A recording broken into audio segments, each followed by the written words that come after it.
Well, Ben, let's just start right here. The Patriots and the Broncos. I labeled this a, quote, snooze fest. I'm sure I am not the first nor the last to ever quote a game that way. It was a 10-7 Patriots victory, a snow game in the elements. Some hate it, some love it. I'm still on the side of I love it since domes are popping up everywhere and soon coming to a town near you. You won't be able to experience it anymore. But, Ben, what was your thought of this Jarrett Stidham-led Broncos loss? I'm not really surprised with how it turned out. I mean, given the weather and given the circumstances that the Broncos just lacked on offense, and I guess I'm more shocked with how. I mean, I can't even damper down on the Patriots because of the weather, because it's mile high, because the Broncos defense is pretty good, and so I'm just going to chalk it up to just a an outlier game. So it's like, if you're heading into the playoffs, it's like, man, I mean, a Super Bowl, it's like, oh, you only put up 10 points against, then now you're going to go up against freaking Seattle's top defense. It's like, oh, that's not good. It's like, well, yeah, you have the weather and whatnot. So I think it was to be expected that this was going to be a slow game, especially from the Broncos side. But the fact that they were a tipped field goal away from tying the game. They were a really bad Stidham interception there to end the game away from winning.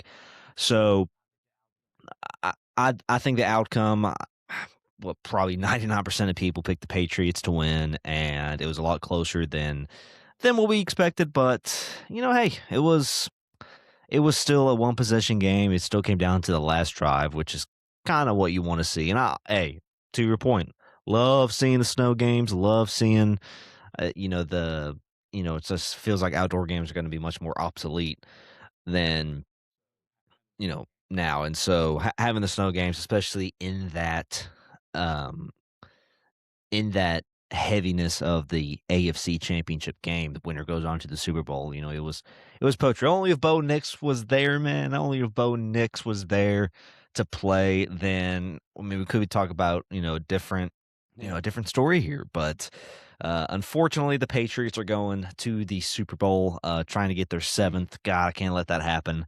I would still love for the Steelers to hold on to that sixth Super Bowl record, or at least tied with the Patriots right now. So, but but yeah. So I mean, it was a good game. Can't complain on it.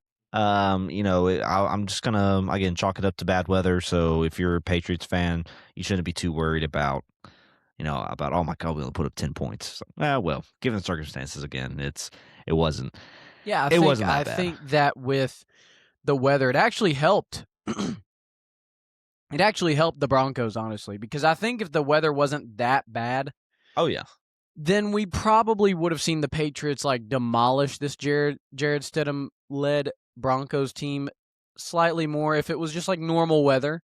But I think the elements actually evened out the playing field, which is why we love the elements. It's why we love heavy rainstorms. Why we love heavy snow. It's why we love heavy wind, because it kind of is the equalizer, the neutralizer in what otherwise would have been, I think, a heavy favorite win by the Patriots.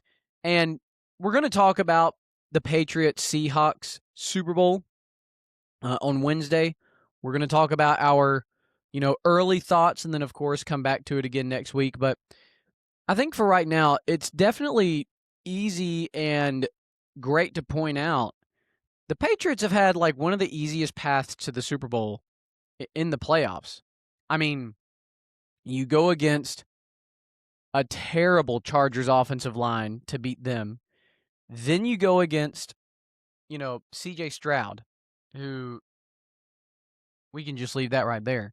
And then you go against the Jared Stidham led Broncos. I mean, is this one of the easiest, if not the easiest, paths to the Super Bowl in a playoffs that we've ever seen? I think so. I don't. I don't know. I go back and forth on that because at the end of the day, these are NFL teams. These are teams where I don't think there's an easy win outside of maybe like a Titans or a Browns or a Raiders. But I mean the fact that he still went up and won against a Chargers offense that has been consistently in the top half of the league. Granted, it was bottom 2 offensive line, but their defense is no joke as well. They demolished they demolished the Texans, but the Texans defense was one of the best defenses, if not the best defense of the season, and the fact that offense still looked good, um, against them and going up against the Broncos, winning, getting that gritty, grindy win. It is comparatively like to Seattle, or you can chalk it up to you had the easy opponent, the easiest possible path. But I'm under the belief that no path is really. You can make an argument better for like a uh regular season path, but God, I mean, you are playing and beating playoff caliber teams. They're in the playoffs for a reason. They made it this far for a reason. And sure, you could put the asterisk in there, offensive line for the Chargers, CJ Stroud for the Texans, and then the Bo Nix injury for them. But then, God, you look at them. I mean, hell, they only beat the Broncos by 3 points. I mean, it wasn't, given everything, it's still these are still NFL players who are and teams who have beaten, opponents in the regular season that, they should have lost, but they beat it, and they win great games. They make it this far. So, I've seen the argument, seen the sentiment, all over social media saying exactly what you said. It's the easiest path.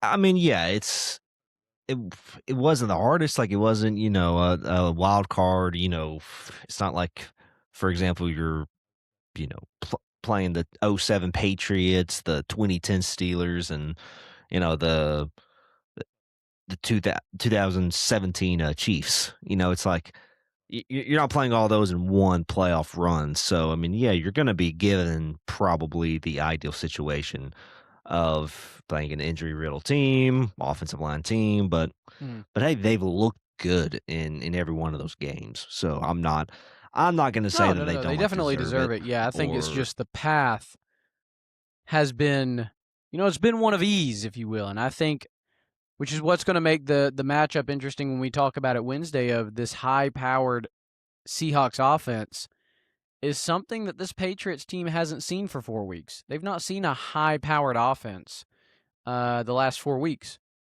None of the offenses. So, um, but it'll be interesting. We'll talk about it Wednesday. Speaking of the Seahawks, we've got the Rams and the Seahawks. This game, oh man, a 31-27 Seahawks victory. Ben, you called it. I had the Rams. You had the Seahawks. This was the game of the week, of course, as to be expected. This game had it all. Offense, defense, heightened moments. Both quarterbacks doing everything they could for their team, and ultimately it ends in Sam Darnold going to the Super Bowl. The Jets gave up on him. The Panthers moved on from him. The 49ers didn't want to keep him after sitting him for a year. The Vikings decided to move on from him. And the Seahawks pick up Sam Darnold, and now he's led this team to the Super Bowl.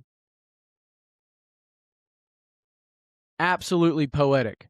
A beautiful story so far is Sam Darnold's career.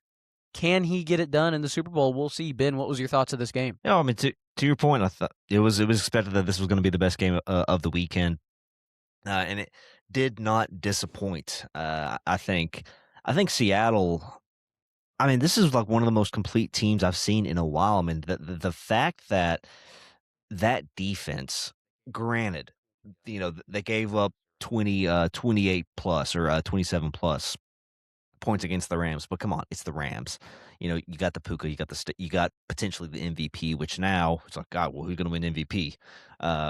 Drake May or Matthew Stafford? If Matthew Stafford would have won, then I think they would have given, um, the MVP to Stafford. But now it's like, well, do you give it to the guy who was already in contention, but who made it to the Super Bowl, or give it to the guy who was leading but then lost in the championship? So that's a topic for another day. But oh man, this team is just this team's amazing. I mean, it's getting that rematch, looking strong with Sam. Like, I know we had, and everyone had these conversations about how Darnold is going to look in that Seattle offense. You're looking at a Seattle team that made Geno Smith get the bag down at Oakland, and or Las Vegas, Okay, excuse yeah. me. For those of us that were Um, around. yeah, yeah, we're old, Sonny, but making Geno Smith a Pro Bowl caliber quarterback, a starting capable quarterback, and now you have this defense that is, I mean, you have this offense with a 1-2 punch with Walker and Chardonnay, even though, now, he's out, but even like heading into this game, you got arguably the best receiver in the league with Jackson Smith and Jigba. I mean, the safety net of Cooper Cup, even though I know he's kind of almost on the outs of his career, but yeah, I mean, Darnold with all these people Mhm. like giving up on him, and they probably did uh, give up on him with reason, because again, he looked terrible with New York. He didn't look good with Carolina, obviously a backup in San Fran, and then you look at Minnesota where he started to be like, all right, well, hey, you actually surround him with weapons.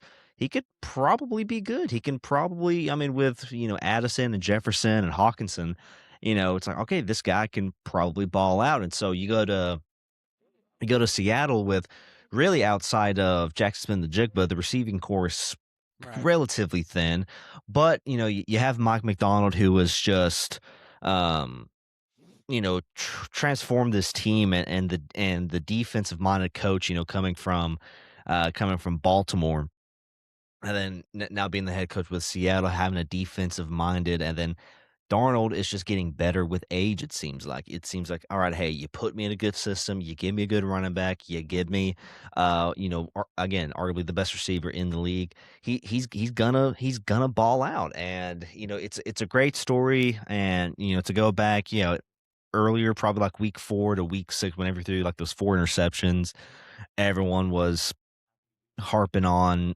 Darnold and be like, all right, he's not going to be this is the Sam Yeah. Darnold we know. This is the Yeah. seeing ghosts Darnold. And he had that, a bad 3-game stretch. And then they bounced back. That defense carried them, when they needed. And then Darnold, I mean, God, talk about having a good game when he needed, having a career high a season high in passing yards yesterday, to go along with 3 touchdowns. It's a great story. I'm very happy for Darnold. I think again he's looked better each and every week. He is playing turnover free, smart football right now to help that defense with what they're lacking on offense, especially with the Charbonnet injury, because Charbonnet was kind of coming into his own there to Yeah. at the end. So I think it's very a great story, and now we're getting that Super Bowl rematch with Patriots and Seahawks. Yeah, Maybe they're going yeah, to if it run the comes down ball, to it. if heaven forbid, Yeah. if that situation happens again. But I really liked it. I kind of feel for the Rams. It sucks that with Puka having the year that he was having, with Stafford having the year he was having, a MVP more than likely. Again, that's going to be another topic. Do you give it to the guy who lost in the NFC Championship game, or do you give it to the guy who made it to the Super Bowl? However, the stats are favoring Stafford. But you look at May. Again, we can get into this later, but it sucks for the Rams. Now with them losing, it's like, all right, well, is Stafford going to play another year? Which I mean, I think he would, especially if they made it this far. And then now it's like, hey, you still got Kyron Williams. You got a great receiving core. Defense probably Right. just needs some adjusting. So I think they're going to be fine. But yeah, a great way to end the day yesterday. Having Seattle, and man, who really would have thought coming into this year that we're getting a Mhm. Seattle and New England Super Bowl No, rematch? Drake May's the second youngest QB in NFL history to make it to the Super Bowl. And I think that, to go to your point of the Rams, it is disappointing. Um, you know, it's like I was saying last week. It's like, I still feel I'm fine with either one of those teams winning, the Rams or the Seahawks. I think the story with Sam Darnold is beautiful. I think it's unfortunate with Matthew Stafford that he couldn't go to another Super Bowl. But I'm with you, man. Run it back with Puka. Run it back with Devontae Adams. I tweeted this out last night that Devontae Adams in the red zone with Matthew Stafford has the same effectiveness as the tush push on the 1 yard line for the Eagles. I mean, my goodness. Like, that is a cheat code. Matthew Stafford and Devontae Adams, a few yards away from the end zone. So run it back with Devontae Adams. Run it back with Puka Nacua, which they are. Run it back with this running game and keep as many players as you can on the just run it back. I don't see why this team couldn't make it back this far. I mean, listen, they lost in the conference championship game this season by 4 points. They lost last year to the Eagles in the divisional game by 6 points. They're there. They're right there. They're right there. And I think the addition of Devontae Adams is really what they needed on this team, especially getting, letting go of Cooper Kupp. So I'm with you, again, and we'll talk about this on another day, that the MVP, right? It's a regular season award. So you would think it would go to Matthew Stafford.